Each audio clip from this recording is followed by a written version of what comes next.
You probably think the Restrict Act was defeated due to public backlash. While the bill was falling apart in Congress, something else was happening. The language it introduced, the powers it requested, started appearing in other places. Executive orders, DOJ rules, procurement bans, same logic, different names. The Restrict Act didn't vanish, it reassembled, and now it's everywhere. They told you it failed, that we stopped it, that Congress backed down, but that was the distraction. The Restrict Act didn't die, it broke apart. It reappeared in executive orders, agency rule books, and enforcement frameworks. If you think the war for internet freedom is over, you missed the deployment. The Restrict Act was a 2023 Senate bill. Its premise was simple: give the Secretary of Commerce, and by extension the President, full power to investigate, restrict, or ban any tech platform, protocol, app, or digital service, as long as they could link it to a foreign adversary.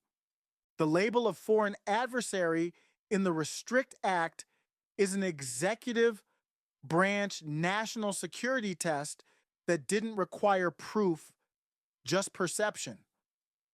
That test was called undue or unacceptable risk, written as a vague definition in the bill, and that phrase undue or unacceptable risk would end up everywhere even though the bill did not pass. You were told it was just about TikTok, but the language was designed to apply to everything: cloud services, VPNs, messaging apps, AI tools, payment networks, even protocols that hadn't been invented yet. The bill never passed. But that didn't stop anything. In April 2024, Congress passed PFACA, the Protecting Americans from Foreign Adversary Controlled Applications Act. It forced TikTok to be sold or banned, but it didn't stop there. It gave the president ongoing power to block any foreign-owned app using the same adversary framing that Restrict introduced. Around the same time, the Commerce Department finalized new rules authorizing it to evaluate and block foreign tech platforms under broad national security criteria. Those rules were the first sign of what was coming next. In June 2024, the Commerce Department used those rules to ban Kaspersky, a Russian antivirus platform. The justification? Undue or unacceptable risk, no hearing, no new law, just an agency ruling, and the platform was gone. That same summer, Commerce proposed a ban on connected vehicles with Chinese or Russian components. Then, in December 2024, it finalized its ICTS supply chain rule, a standing authority that lets the Secretary of Commerce prohibit or condition any tech transaction tied to a foreign adversary. That rule went live in February 2025. It mirrors the Restrict Act structure exactly, and it's now permanent. That same Restrict language moved into the White House. In August 2023, Executive Order 14,105 gave the Treasury Department power to block outbound U.S. investments in AI, chips, and quantum tech linked to adversary nations. It used the same logic. If a deal might support surveillance or military use, it can be blocked, no law needed. In February 2024, Executive Order 14,117 expanded those powers further. The DOJ was authorized to prohibit or condition data flows if they gave bulk access to foreign adversaries. That EO cited unacceptable risk as the trigger, the exact phrase from Restrict. The DOJ followed up with a final rule banning certain data transactions and restricting others unless companies implemented mitigation measures. CISA, the cybersecurity agency inside DHS, issued mandatory security controls in January 2025 to enforce that rule. This became a compliance regime, exactly what Restrict described in Section 3, prohibit or mitigate based on executive discretion. Both executive orders remain in effect under President Trump.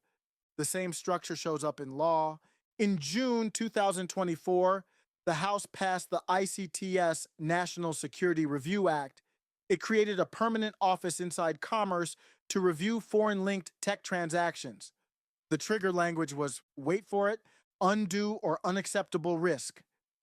In April 2024, Congress passed the Protecting Americans' Data from Foreign Adversaries Act.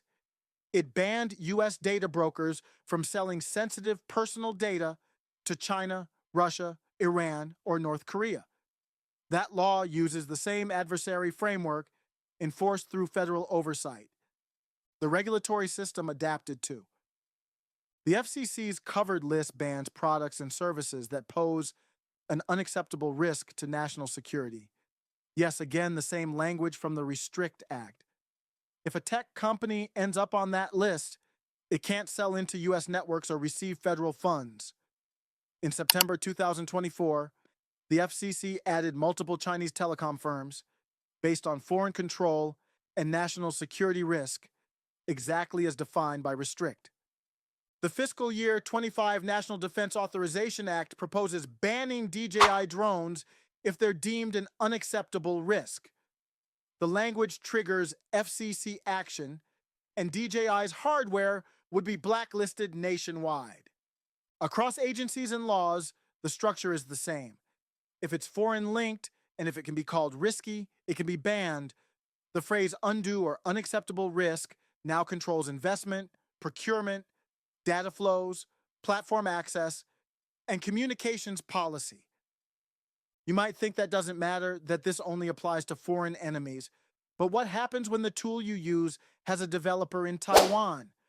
When your AI model calls an API hosted in Singapore? When your messaging app gets flagged because of a third-party plugin tied to China? The phrase undue or unacceptable risk isn't defined by law, it's defined by whoever holds the pen that day. And once something is labeled risky, it's gone. Not because you did anything wrong, but because someone else touched the code. The Restrict Act didn't pass, it launched, quietly, under new names, through existing powers. It became the foundation for a national tech enforcement regime that no one voted on directly, but everyone now operates under. This isn't fear. This is policy. It's not about what you believe. It's about who holds the power to define risk.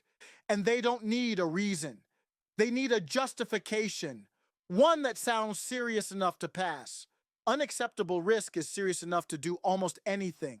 If you've seen this enforcement language, undue or unacceptable risk, show up in other bills, agency rules, or tech bans, drop it in the comments.